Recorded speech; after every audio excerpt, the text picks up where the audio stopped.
Hey there gamers, welcome back to the Board Game Co channel, and today we have a preview of Deck 52 Final Bus. Hey there gamers, it's Professor Meg here, and welcome back to the Board Game Co channel.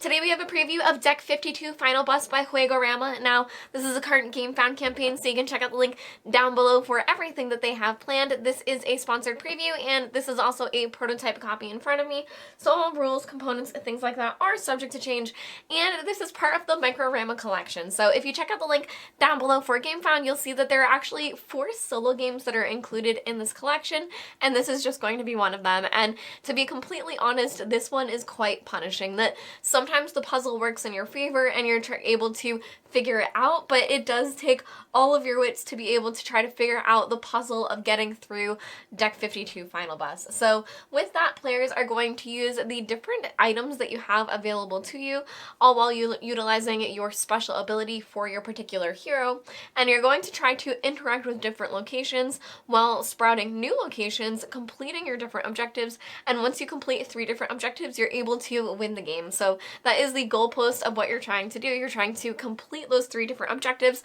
and it's going to be things like finding food or fuel, or sometimes it's completing a certain number of the different map tiles. So I'll show you all what that means in a moment, but a lot of this game is going to be trying to use the resources that you have available to you, sometimes using them to fight, but usually trying to use them to apply to different locations to see what you're able to get from them as a benefit.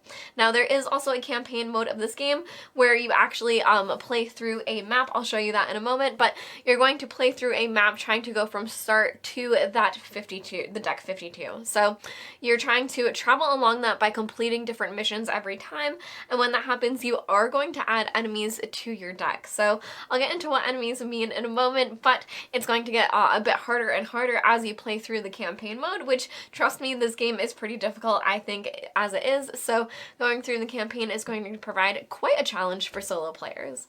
So as I noted, for that campaign mode, here is the map that you are following along, trying to go from start to Deck 52 by completing the different missions. So I'll show you what a mission would look like, but this is also the game as a standalone as well, where you're trying to complete your 3 different objectives. So at the beginning of the game, it's going to look like this, where you have your map cards as a deck, which is ready to go.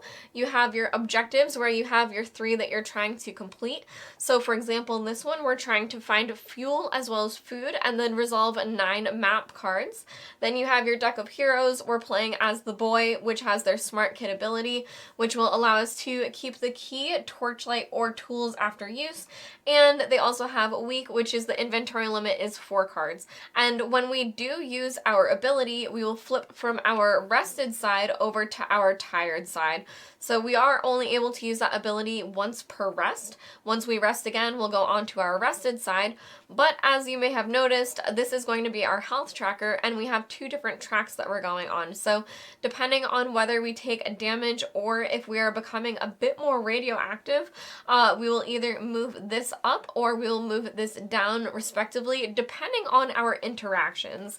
So one other thing to note before we dive into the game itself is that we are going to have loot, and you start off with 2 loot available. So we're going to start off with a flashlight as well as the survivor's note, which is a draw and place a map card adjacent to any other map card, which is going to be absolutely huge for us. Now, to start the game, we would start with this flipped up, and this is going to be where a lot of the iconography in the game comes into play, because once you learn it, it's very intuitive. So this 3 and then the gold diamond there plus the check mark, that means that you're able to reveal 3 locations, and then the check mark is then flipping this card. So we are going to take 3 locations from here, placing them all in areas that are adjacent to our bus, which is the location that triggered that happening. So we're placing our train, we're also going to place out a bunker, and we will also place out here the warehouse. So once that happens with the gold check mark, we're going to flip this over, and this is where the game is really going to start, where you're going to have options of where to go.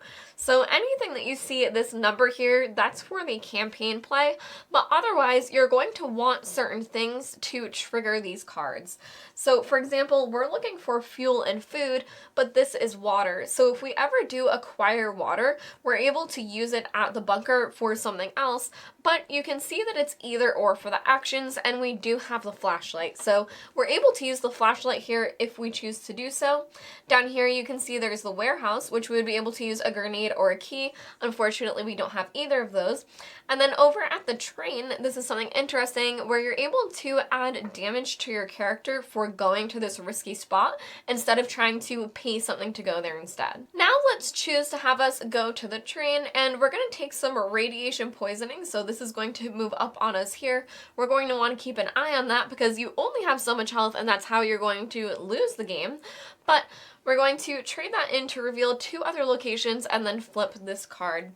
So we'll reveal 2 locations. Here we have blind dogs, and we also have the junkyard, and we'll flip this over.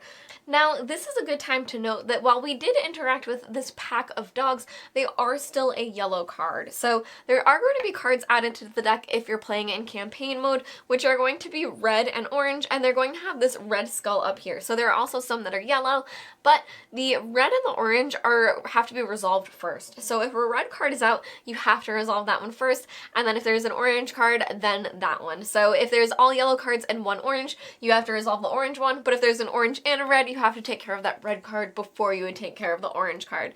So that's all a priority order for how difficult these are, but our pack of dogs is still a yellow card. So they're an enemy that we're going to interact with. I'm going to show you what that looks like now, but at least we didn't have to do that immediately. We're just choosing to do that next. So here you can see we have our pack of blind dogs, and on a 1 through 3 we're going to take a damage, but on a 4+ we're going to be able to place 2 additional location tiles. So we are going to roll for that, and we got a 5. So we're going to place out 2 more location tiles. We'll place one over here as well as one over here because you do always have to be adjacent to the card that you're using, and then we will flip this over. So now we have the hospital, which again has events that would trigger for the campaign, or other things that could require the med kit, for example, or we also have our motel. So next I'm going to have us go over here to the bunker, which is going to show you how you're resolving the different objectives. So we do have a flashlight. We would normally have to put it at the bottom of the loot deck, but we do have our smart kit ability, which we're able to keep it after use. However, that's now going to make us tired, meaning that we aren't able to do it again until we rest, and you can only rest when you find a location that has it. So we're using our flashlight. We're going to be able to gain 2 different items. Again, we can only hold up to 4, so that is max for us, but we gained a key as well as tools, which is great for us. And we're also going to gain food. So if you did not have food as an objective, you would search the objectives and be able to gain it, or if we had already completed it, but we haven't yet, so we do need to complete this objective. We're going to flip it over, and now we are 1/3 closer to victory. Then after that, we're going to flip this card over, so you can see where this didn't spawn any new locations and didn't give us more options, but now we have more stuff to work with as well. So this would be a great time for us to use our item card here, Survivor's Note. So this is draw and place a map card adjacent to any other map card. So we're going to be able to draw one and potentially find one where we are able to rest as well. And we are not. This is going to be the mad robot. We are going to fight off against them, but I think now is a good time. So for this, we are going to roll a 1 to 4 and take 2 damage, or a 5+, and then we're going to gain all of those things, which would be great. So we do have tools that we're able to use. So we will roll, and we actually got a 1, but our tools allow us to re-roll a die. So we're going to use this and have this allow us to re-roll for that. And we got a 5, which is amazing. So we are going to be able to gain those tools back from our loot deck, which is great. That's when you go and get a specific symbol for that. And then we're also gaining another loot card. So it's also great that we used our other loot card, because now we have another one available. So we are going to draw another one. This is anti-rad, which is going to allow us to heal this, but it does heal for 2, so we'll wait and take on a little bit more radiation before we choose to use that. Now, additionally, this is going to have us spawn another new location, and then we are going to flip this card over. So now you can see the tunnel is now available, and we're able to use our flashlight on it. Now, throughout the game, players are going to want to keep an eye on their health because the damage you take as well as the radiation damage is really going to affect you because it's going to start affecting your health bar from both ends, and if you run out of health, you're going to lose the game. Now, the different enemies that you're going to interact with, as I showed you, there are some that are yellow that you're going to come up against, but also those orange and red ones are going to be very dangerous because you need to resolve them before you're able to resolve the yellow locations. Now, I am going to take away some loot from us so that I can show you another way that you're able to lose the game. So when you're trying to win, if you complete those 3 objectives, you win that particular mission. But in order to lose, you either lose your health, either from both of your bars meeting or just taking that much health damage. But another way for you to lose the game is to be locked out of a particular mission. So I'll show you what that means, but it's going to happen when you don't have the loot cards that you need available and you don't have a way to get them either. Now, taking a look here, this player is in quite a bit of trouble because they're at pretty low health and they've only completed 1 of their 3 objectives.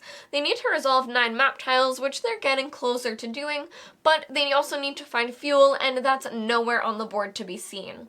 Now, for their loot, they currently have a shotgun available as well as tools, which would help them re-roll a die when they're in combat, but as you can see, none of these locations are even requiring them to roll a die. Now, you have the hospital, the safe house, the warehouse, and the motel, and all of them could be helped with different things, but none of them are loot items that the player currently has. The one option that player would have is to go to the safe house, but that would require them to both take a damage as well as a radiation, meaning that they would be brought to 0 health. So this is another way that players are able to lose the game when you get locked out of certain scenarios. So you can see why it's important not only to draw locations, but also to make sure that you're drawing different loot items, because those are what's going to be able to have you chain into the next event.